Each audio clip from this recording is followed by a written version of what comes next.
Assalamualaikum warahmatullahi wabarakatuh. Perkenalkan, kami dari kelompok 4 akan mempresentasikan tentang proses inovasi pendidikan. Sebelumnya terima kasih kepada Dr. Ibu Cucun Sunaingsi, SPD MPD, sebagai dosen pengampu mata kuliah Kebijakan dan Inovasi Pendidikan. Perkenalkan, nama saya Gracia Renata dengan NIM 2300252 sebagai moderator dan pemateri pertama. Di sini saya bersama rekan-rekan saya yaitu Nur Aulia Azahra dengan NIM 2300967, lalu Kesyariwa Maharani dengan NIM 2300129, yang terakhir yaitu Siti Nurjana dengan NIM 2304420. Definisi proses inovasi pendidikan: serangkaian aktivitas yang dilakukan oleh individu atau organisasi mulai sadar tahu adanya inovasi sampai menerapkan implementasi inovasi pendidikan. Kata proses mengandung arti aktivitas dilakukan dengan memakan waktu dan setiap saat tentu terjadi perbedaan. Berapa lama waktu yang digunakan selama proses itu berlangsung akan berbeda antara orang atau organisasi satu dengan yang lain, tergantung pada kepekaan orang atau organisasi terhadap inovasi. Demikian pula, selama proses inovasi berlangsung akan selalu terjadi perubahan yang berkesinambungan sampai proses itu dinyatakan berakhir. Tahapan proses inovasi pendidikan: yang pertama ada invention atau penemuan, meliputi penemuan-penemuan tentang suatu hal baru, biasanya merupakan adaptasi dari yang telah ada. Akan tetapi, pembaharuan yang terjadi dalam pendidikan terkadang mengabarkan suatu hasil yang sangat berbeda dengan yang terjadi sebelumnya. Yang kedua ada development atau pengembangan. Dalam proses pembaharuan, biasanya harus mengalami suatu pengembangan sebelum ia masuk dalam dimensi skala besar. Development seringkali bergandengan dengan riset, sehingga prosedur research dan development merupakan suatu yang biasanya digunakan dalam pendidikan. Yang ketiga ada diffusion atau penyebaran. Konsep diffusion seringkali digunakan secara sinonim dengan konsep dissemination, tetapi di sini diberikan konotasi yang berbeda. Menurut Roger, diffusion adalah suatu penyebaran ide baru dari sumber invitation-nya kepada pemakai atau penyerap yang akhir. Yang keempat, yang terakhir ada adaptation atau penyerapan.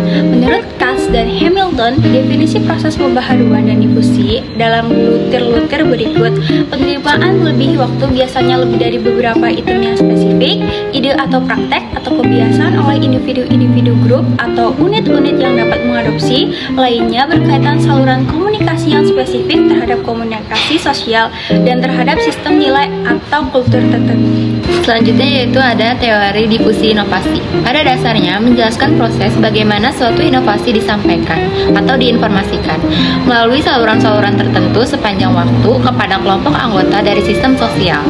Komunikasi dalam definisi ini ditekankan dalam arti terjadinya saling tukar informasi atau hubungan timbal balik. Selanjutnya yaitu 4 elemen pokok difusi inovasi. Yang pertama ada inovasi. Inovasi merupakan suatu ide, barang, metode yang diamati sebagai sesuatu yang baru bagi seseorang atau sekelompok orang, baik itu hasil invensi atau discovery yang diadakan untuk mencapai tujuan tertentu. Lalu yang kedua ada komunikasi dengan saluran tertentu. Proses ini yaitu pertukaran informasi antar anggota sistem sosial atau warga masyarakat sehingga terjadi saling perhatian antara satu dengan yang lain. Yang ketiga ada waktu. Waktu adalah elemen yang penting dalam proses difusi karena waktu merupakan aspek pertama dalam proses komunikasi. Dan yang keempat ada sistem sosial.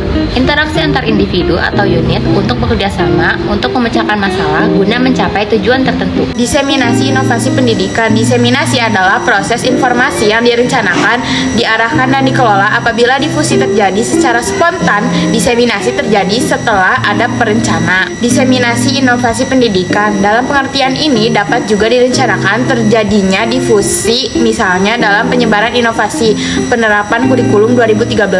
Setelah diadakan uji publik, ternyata penerapan kurikulum dapat dilakukan secara efektif dengan melakukan berbagai kegiatan pelatihan berjenjang.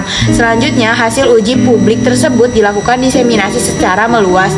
Kurikulum 2013 tersebut dilakukan dengan cara menata instruktur tingkat nasional, tingkat provinsi, provinsi dan tingkat kabupaten atau kota. Kesimpulannya, dalam dinamika ekonomi global, transformasi yang didorong oleh inovasi teknologi membawa peluang besar seperti peningkatan produktivitas dan akses pasar global yang lebih luas. Namun juga menimbulkan tantangan signifikan seperti krisis ekonomi, ketimpangan sosial, dan dampak lingkungan. Peran pemerintah menjadi sangat penting dalam pengelola kebijakan fiskal, moneter, dan regulasi untuk menjaga stabilitas ekonomi dan kesejahteraan masyarakat. Sekian dari kelompok kami, terima kasih atas perhatiannya.